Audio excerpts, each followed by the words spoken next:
In the dark early hours of February 21st, 1930, Eva Dugan stepped onto the gallows at Arizona State Prison in Florence. Composed and defiant, she was moments away from becoming the first woman to be executed by the state of Arizona. What followed would shock the witnesses and ultimately change the course of capital punishment in the state forever. Born in 1878 in Salisbury, Missouri, Eva Dugan's life was marked by hardship and grit. After being abandoned by her husband, she raised two children on her own. She chased opportunity during the Klondike Gold Rush, working as a cabaret singer and prostitute in Alaska to make ends meet.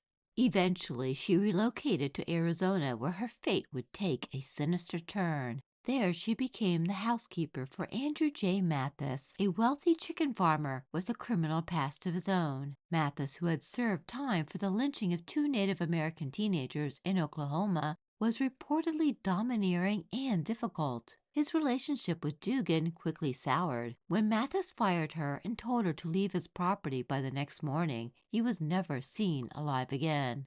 On January 27, 1927, Mathis vanished, along with his cash box, some personal items, and his Dodge coupe. Dugan also disappeared around the same time and was later caught trying to sell his car in Kansas City. She was ultimately tracked down and arrested in White Plains, New York, after police intercepted a postcard addressed to her. Initially charged only with auto theft, Dugan served 9 months in prison. But in October of that same year, a camper discovered Mathis's decomposed body hidden on his ranch. The murder trial that followed was short and largely circumstantial, but damning. While testifying in her defense, Dugan admitted to prostituting herself on the ranch, with Mathis allegedly collecting a cut of her earnings, and confessed that they had a sexual relationship. She claimed that the real killer was a teenage boy named Jack, who struck Mathis during an argument and accidentally killed him. Dugan described a desperate attempt to revive the man with mouth-to-mouth resuscitation before Jack disposed of the body. But the jury was not convinced. Prosecutors argued that she had killed Mathis with an axe. She was convicted of murder and sentenced to hang.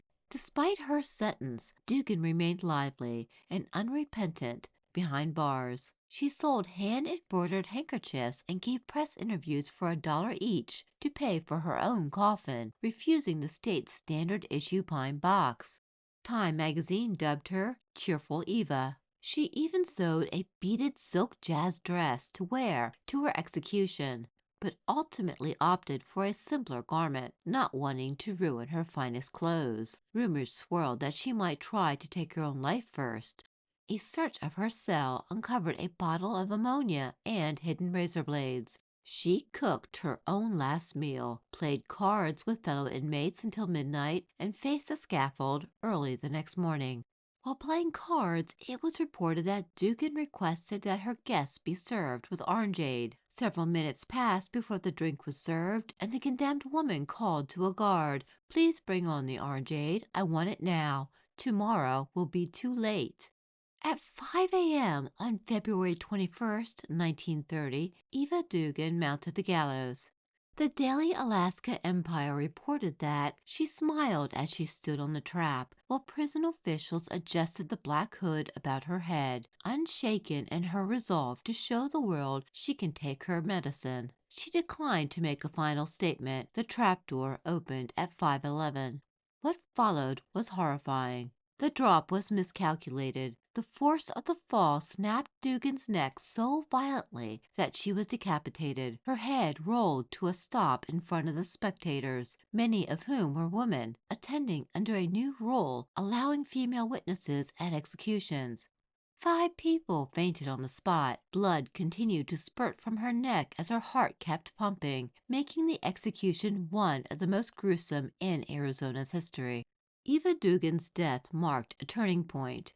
Public outrage over the botched execution, combined with the spectacle of a woman's decapitation in front of witnesses, led to swift change. Although a few more hangings occurred in the state, Arizona formally abolished hanging as its primary method of execution by 1934. The state adopted the gas chamber instead, a supposedly more humane alternative at the time. Lethal injection would not be used in Arizona until 1993. And that is all I have for you right now. I hope you enjoyed this video. Don't forget to drop a like, subscribe if you haven't already, and as always, take care.